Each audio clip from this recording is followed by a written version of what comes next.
दुगजी तावरोइदा इन धानरी मनाक चके हि सरोकारसी अतै हि चावरममी अदुई पुगी होनारि गायदे सोन दोलंगम गिदरे मतमदुगा अरे कोनगाव सिंगना लुप्पे सोमना इसिंग इद्रिमिने कोनगाव सिंगना लुप्पे खोगी यंगो कोनगाव को इसिंग खुचाउसी यंगो को मयाम अखोई असी अखोई संगभम लोइरक संगभम लोइरकना ngasidi konaga khunjagi jumkok ki chakhum khudingi henyang haudore jaima ga modi ke su in dhale rame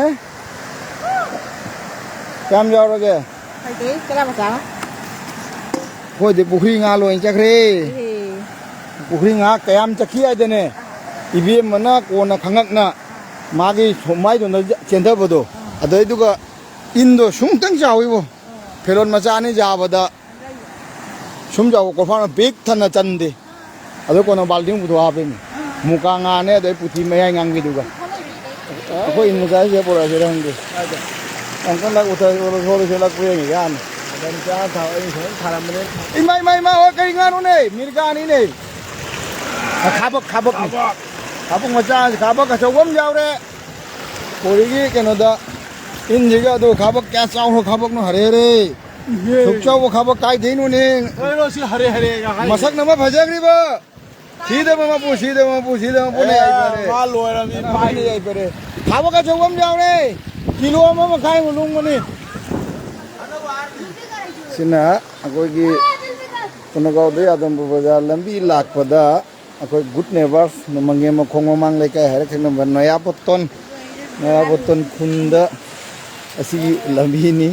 thonda kharom da turien leiba kairakna dolai kairakna turen kairakna si oram mi thigom si lore asi lamdong mari pango bam ni loire ngarang ngakhanda khara ni ising hina pungloi heli da tauri je loire naya botongi lami akhogi naya boton khunja mangem khong mang lai kai hare khangwa khunja gi asondana chingtham le kai ada asina lamdong mari phangba asona chali sina uri sina kunagaw ada sonda leitho gana sina adampur bazar chatpa asina noya boton awang gi lekai loire full loire bazarom da su phajana kai dai chatring asigi jumgi aigi lila du isagi jumda thoiba phunna thoi lila du loi thoga ni ga thogle ado dolai kai dai mukabil da sukai khunou da sukai dolai phiban loina kai na bazar ising ju hengatli ai sum hai ising ji ta thadri hengatli ai na hai unjik so aduna sum sumai hengalak ta ga di amukha 2018 da Adhampur bazar da so bazar duk wang na tung na leri do adu sang bagi phibam mangeng khung maning le kai te toy gaw khunja gi jum sing sang na gi do imung da aina le ram me di matam do oja sailagi manao selaton mamton selaton ni gundare ram da imung da karak ki ba 2018 da adu phibam du yo rokori ga khangde ori phibam si nga so khanari si loire ne ising je handang ni hum ni nong sina amai to ge nga jam lak pro masu de ni be se tipo doro si loire asini asibo sini sing ngata ni to ri je se kharom de gi lai ne son de gi ma kharom de lai ne ba ko gi son de le ri sina koi nonai turen gi su kha de le ri sina dolai turen adu gi sing sing kai ra lak ne kai chaliba asika kai chaliba asik kai din doi no ish bazar du su ising lup to rain tari engale i ari ore dubbo dekhyo bol aktat ore ising hi phana jam ne lupi ko asika meter chani muki maya lupi पार से लंबी पार से मिटार चनी मुक्ति नहीं सके नहीं हो ज़्यादा इन धारी से तो इन धाव उबंग गई दूधी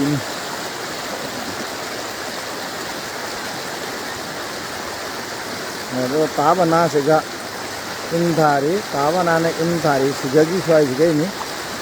इसिंग पाबा होइसे सिगा कलभात मचा म लै सिदै पाबा होरागा सिदै पाबा होरागा सिगि पाबा होरपनि से अखोय कोनगावगा आदमपुर बाजारगा समनबा मरीनि लंबीनि कोनगावगा आदमपुर बाजारगा समनबा मरी लैबा लंबीनि अखोय कोनगाव बाजारदै कोनगाव सफं लंबीनि से नया बोतन कोनगाव मिटै बांगन खुंजा बारबिन नायबगी कोनगावदि कोनगावरा बारबिन नि गायने बारबिन गी मनिंग द नया बोतन खुंजा नयं खुंग ममंग लेकाय सिगी पॉइंट नया सा सिगा मीटर चनी मुनि लुक न इसिंग पान लेरि से हुंजि इसिंग गी कोनोसु याम चिन याम कल्ली अदि असोंद उरिसिना हुंजेगे असिना सनामही लाइसंग असिगे पुरा ओरे सि सनामही लाइसंग गी पुरा नि सि सनामही लाइसंग गी पुरा इन थानरी सिगेसु साहि इन अदगा फोर लैबा लंबी अवांग खा चलिबा नया बोतन लंबी सिसु पाबा होरे मसी लंबी सिना खतन खत्तना लंबी सिगी नोंपोकता नया बोतन खुंजागी युम तानदे सिगे लैरिबा लंबी से इन थारे सन आद इन थारे उजि लंबी अवांग खा लंबी नि असिगी नोंपोकता जुम तानदे जुम तादे जुम तासे नोंचुक्तनी अदना नोंचु लंबी सिना खतन खंगतना लैबना पाबदि खखा हौरे हुंजि असिसु खंगतना लैबना अखोय जुमदो बुदि जाम लेयर इसिंगी लेयर से वांगदे जुमलमदा ए बाइन मार सोनी बे बाइन मारो मारो अरे कठिन नहीं tapu ऐसे लोरेगा इगानी वो कुंजे इगानी सेलिंग में तरह सकरी इस टाइम नम सकनी कोनो असगई चला बाजार चलने बाजार दे में यंगे घुरा मरा अदो गई दी कन बंदोर गाँव अदोंदा के चलगे ये हुनी लंबी रेडी हमों खुंदगी अखोगी सोंदगी अवांगदा नया बुतोंगी खुंगी अवांग थंगो माइगई दासिन नया बुतोंग खुंगी खा थंगो माइगई नि अवांग थंगो माइगई द हमों खुन चफम लंबी सुमा त पकागे मन लई बाजार देगे हमों खुन चतबगे अदु सु जाम इसिंग चतबु जाद्रे यार ये दुदे अदोंदगी गांगु सोंदा गाड़ी अखोदी साइकिल पूरा थौरी अदुन साइकिल पूरा थौ यादे लंबी जाम काय बने दुदे अखोय सोंदना खतंग फै काय बा सोंदा दु काय बु जाम लईबा होय कुथु कुटला कुटलागा असना सिंगथाम चंगहोय लंबी इछोलिंग बुदि लई इछोलिंग ने सिंग दुकान है कनो से जो लमदोंग मरी भांगै दुकान में जे खंगया खंगबा दे सिंग तप तप नप ग लई रे से ओ भाई এটা কোন সময় তো নেই রাখম কোন সময় তো পানি এরকম অবস্থা হইছে রাইট তো নেই বারে নি না কমের सिनी फिगम जी हुंजिंग जिकता मणिपुर दसु चावरे न ताई अखोगी ओजा सिंह इतेम रोमिला न थारकपा अगा राकेश की लोइना भी होंगोय अदन तालोय मदुना अखोगी उरे अमुक सथि ममांग याम चावना चाहुगी अदो हुंजि तेंगथागी तुरेन दो पाखलकना ओरि कन उफगम दो उरे ए नोय दोन इसिंग ले होद्रो लइए नोय गुला संगदे अदो गुला yang sana lai ba gula da